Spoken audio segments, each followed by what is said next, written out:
जिसके पास drawing board नहीं है वो नीचे फर्श पे काम करे, और जिसके पास ड्राइंग बोर्ड है वो टेबल पे काम कर सकता है। टेबल पे स्क्रैच नहीं आना चाहिए, ठीक है।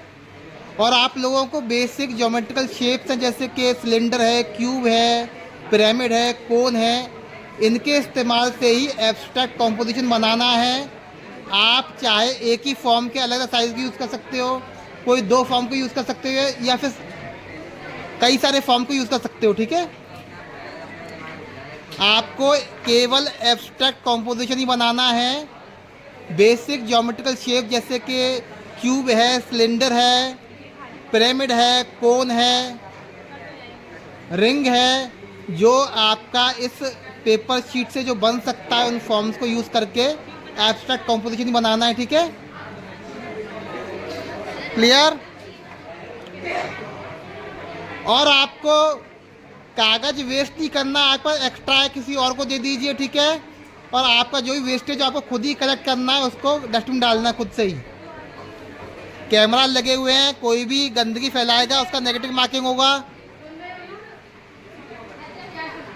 कैमरास लगे हुए हैं,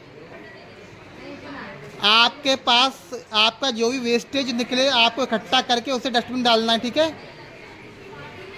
और आप लोग यहाँ काम कर सकते हो, इस क्लास से बाहर का एरिया यूज़ कर सकते हो, नीचे नहीं जाना है, ठीक है।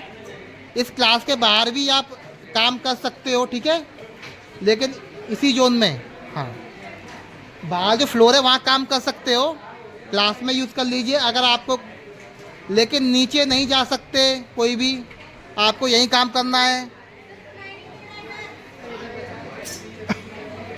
ठीक है बच्चों। आपके पास ड्राइंग बोर्ड है तो टेबल पे काम कीजिए, अदरवाइज फ्लोर पे करिए। आप लोग बाहर का स्पेस भी यूज़ कर सकते हो, ठीक है। आप लोग फ्लोर को यूज़ कर सकते हो, या फिर आपका जो बाहर का स्पेस है इसको भी आप यूज़ कर सकते हो, ठीक है। फाइन।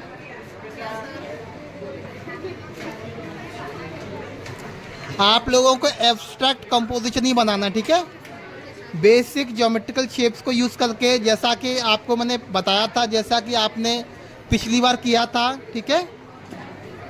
फाइन। कैसे बनाना है, फोल्ड करके बनाना है, चिपका के बनाना है, चिपका के ही बनाना है।